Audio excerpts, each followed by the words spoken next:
Jadi kita lihat kebijakan ekonomi ini tidak pro rakyat di tengah kenaikan harga batu bara yang sangat besar, mineral, dan semua harga komoditas di mana penerimaan negara naik 50% penerimaan negara. Tetapi di tengah durian runtuh itu menurut Sri Mulyani, tetapi BBM dinaikkan. Pajak tahun 2022 dinaikkan. Pajak PPN dari 10% menjadi 11%. Nah, jadi di sini di tengah fenomena ini seperti ini dengan kegagalan pembangunan ekonomi dan kemiskinan dari Maret tahun lalu dengan Maret per September tahun 2022 ini kemiskinan itu bertambah 200.000 orang. Dimana kalau kita lihat kekayaan oligarki, kekayaan pengusaha itu semakin bertambah besar.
Terima kasih Mas Indro. Saya menilai 7 tahun, 8 tahun ini pembangunan ekonomi ini gagal. Kalau kita lihat jumlah rakyat miskin kita dengan pendapatan di bawah 1,1 juta rupiah per orang per bulan, itu tahun 2021 itu ada 60,7%,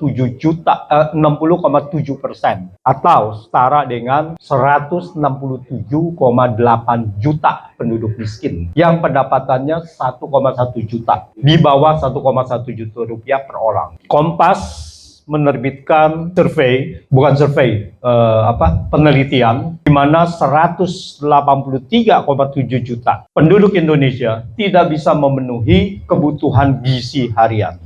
Nah, jadi di sini di tengah fenomena ini seperti ini dengan kegagalan pembangunan ekonomi dan kemiskinan dari Maret tahun lalu dengan Maret per September tahun 2022 ini kemiskinan itu bertambah 200.000 orang. Dimana kalau kita lihat kekayaan oligarki, kekayaan pengusaha itu semakin bertambah besar. Jadi kita lihat kebijakan ekonomi ini tidak pro rakyat di tengah kenaikan harga batu bara yang sangat besar, mineral, dan semua harga komoditas di mana penerimaan negara naik 50% penerimaan negara. Tetapi di tengah durian runtuh itu menurut Sri Mulyani, tetapi BBM dinaikkan.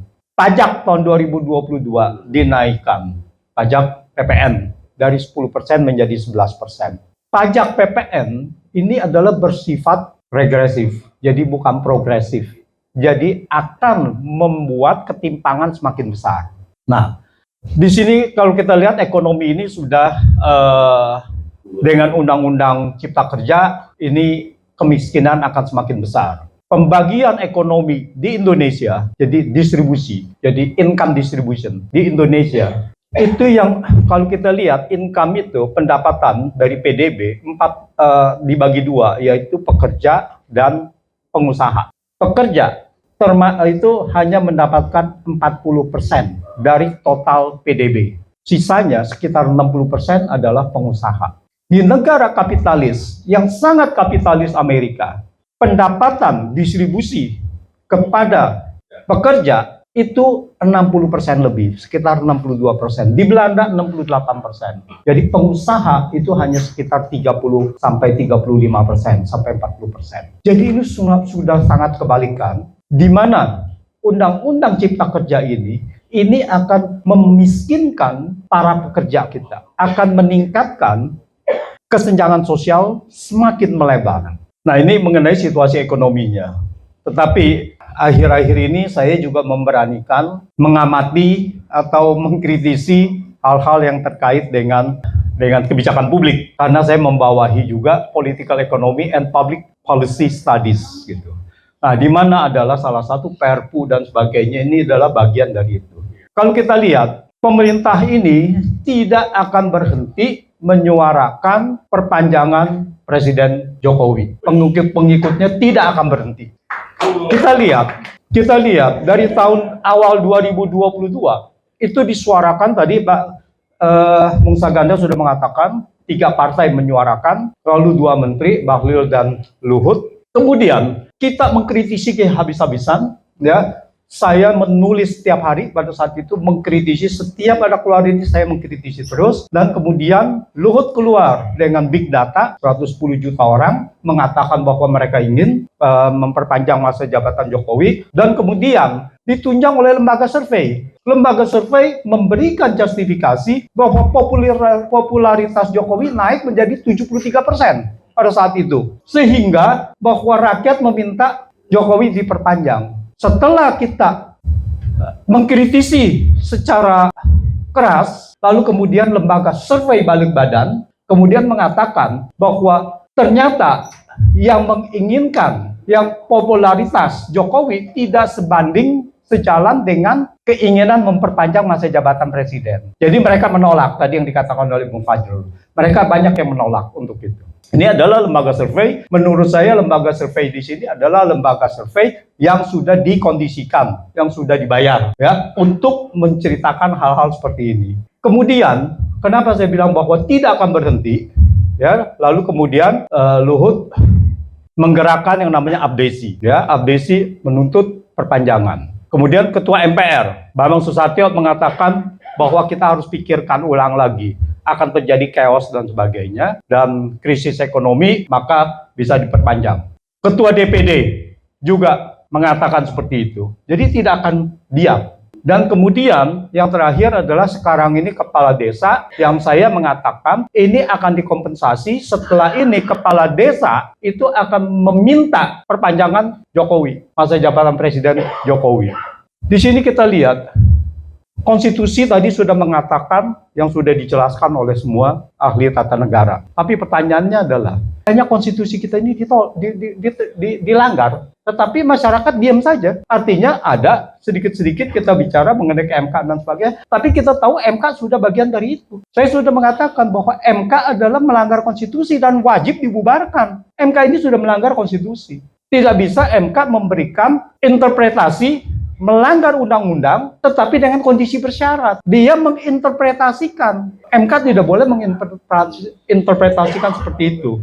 Nah, banyak sekali yang bertentangan dengan undang-undang dasar, tetapi rakyat di sini tidak mampu karena DPR sudah bekerja untuk kepentingan eksekutif. Jadi di sini adalah koordinatornya adalah partai politik yang menguasai eksekutif, yang menguasai parlemen. Jadi bagaimana parlemen bisa mengontrol kalau di situ adalah mereka menguasai eksekutif juga, berkoalisi dengan 7 partai tadi di dalam. Jadi tidak mungkin mereka bisa mengontrol gitu. Maka itu bahwa undang-undang cipta kerja dan sebagainya bisa cepat, IKN bisa dengan cepat gitu. Contohnya yang terakhir adalah Perpu Cipta Kerja. Itu saya katakan tadi dikatakan oleh Bung Ferry Amsari, yaitu mengenai tidak ada hal ihwal kegentingan memaksa. Mereka memakai apa? Perkiraan kegentingan memaksa, bahwa dianggap bahwa di sini akan terjadi krisis ekonomi global. Saya bilang kegentingan memaksa itu harus faktual, tidak boleh perkiraan. Kalau ada perkiraan, nanti ada perkiraan gunung meletus, nanti ada perkiraan ini, ada perkiraan itu. Jadi kalau dibilang bahwa ini adalah resesi, jadi resesi itu harus terjadi dulu. Seperti juga sewaktu COVID terjadi baru ada Perpu. Untuk menanggulangi COVID itu, maka diperlukan defisit 1.000 triliun. Nah, Itu.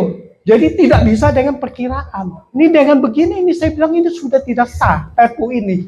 Tetapi Perpu melanggar. Perpu yang lain juga banyak sekali yang melanggar. Tetapi masyarakat diam. Jadi ini adalah test case. Seandainya ini begini, jadi mereka bisa mengeluarkan Perpu untuk menunda pemilu. Test case ini ya. Dan ini akan dijalankan ke situ. Karena tidak ada kekuatan yang bisa menolak ke situ. Lalu saya katakan, Perpu ini adalah melanggar, begini, Perpu adalah hak diskresi presiden, tetapi tidak boleh melanggar konstitusi. Perpu harus di dalam aturan konstitusi. Jadi yang namanya dia mau menunda, yang namanya tidak ada uang, tidak apa segala, itu tidak ada. Itu spekulasi saja gitu. Karena apa? Uang, dana pemilu, itu sudah ada di dalam Undang-Undang APBN. Kita tahu ada pemilu. Lalu harus dimasukkan ke dalam APBN. Kalau tidak dimasukkan ke dalam APBN, berarti pemerintah melanggar konstitusi. Kalau dimasukkan ke dalam APBN, itu harus dijalankan. Jadi tidak ada alasan itu tidak ada dana. Itu pertama. Jadi Perpu untuk itu tidak ada. Perpu untuk yang namanya kegentingan memaksa dan sebagainya itu, kerusuhan dan sebagainya tidak ada. Karena tidak ada kerusuhan faktanya. Kecuali ada kerusuhan yang tadi setempat gitu. Ya, itu, tapi itu pun hanya setempat yang dibilang susulan atau apapun gitu. Jadi saya melihat pemerintah ini akan menjalankan apapun untuk memperpanjang masa jabatan Jokowi. Ini yang harus digarisbawahi dan kita harus benar-benar kekuatan civil society ini bagaimana untuk melawan hal tersebut. Karena mereka jalan satu-satunya adalah Perpu tidak bisa, dekret. Dekret juga tidak bisa. Indonesia tidak mengenal dekret. Dulu, tahun 59 dikeluarkan dekret, karena dulu belum ada Perpu. Nah, sekarang diberikan yang namanya Perpu. Dekret itu adalah executive order. Mohon maaf kepada ahli tata negara, ini yang saya ini, dalam interest membaca sendiri, yaitu executive order. Artinya, tetap harus disahkan oleh DPR. Kalau executive order seperti di Amerika. Satu, jadi dekret juga gitu. Ada yang berpendapat, banyak yang berpendapat bahwa dekret 5 Juli 59 itu adalah seolah-olah dekret presiden di atas konstitusi. Seolah-olah presiden itu sangat powerful menentukan hukum di atas konstitusi. Setelah saya mempelajari dekret 5 Juli 1959, Soekarno menjalankan perintah konstitusi, yaitu pasal 134 Undang-Undang Dasar. Sementara yang mengatakan konstituante bersama presiden, bersama pemerintah, menetapkan undang-undang dasar secepat-cepatnya. Jadi itu perintah. Ketika konstituante menyatakan tidak sanggup lagi karena tidak pernah quorum, dan menyatakan, ini ada di dalam isi dekretnya, mereka tidak bersedia lagi untuk sidang, maka Soekarno memutuskan dengan dekret menetapkan undang-undang dasar. Undang-undang dasarnya yaitu kembali ke Undang-Undang Dasar 1945. Jadi dekret Soekarno adalah sesuai dengan perintah konstitusi, bukan di atas konstitusi. Dan kata lain, Jokowi tidak bisa mengeluarkan dekret untuk memperpanjang masa jabatan presiden. Tetapi masalahnya adalah mereka akan mengubah konstitusi. Jadi mereka tidak akan melanggar. Yang tadi dikatakan oleh Bung Refli, mereka akan mengubah. Nah, ini fenomena ini terjadi di Afrika. Ya, di tahun 2000-an itu Brookings Institute menulis suatu laporan di mana mereka mengatakan constitutional coup. Jadi itulah istilah yang saya keluarkan, yaitu kudeta konstitusi. Jadi kudeta konstitusi adalah mengubah konstitusi untuk kepentingan si penguasa. Dia bersama dengan DPR, MPR di sini. Jadi sebentar lagi DPR, partai politik sudah menyuarakan, dan mereka tinggal mengatakan, oke, kita akan sidang, kita akan mengubah konstitusi, jadilah itu. Dan rakyat tidak bisa bilang apa-apa, karena sudah sah, sesuai konstitusi. Kita bisa bicara seperti yang tadi, bagaimana sebaiknya konstitusi, tetapi spiritnya adalah bahwa ini memang untuk berkuasa. Kalau memang tujuannya udah begitu, apapun akan dikerjakan untuk melanggengkan kekuasaan ini. Nah, disinilah civil society ini harus benar-benar mencermati agar jangan sampai konstitusi kita digunakan hanya untuk kekuasaan. Demikian, terima kasih.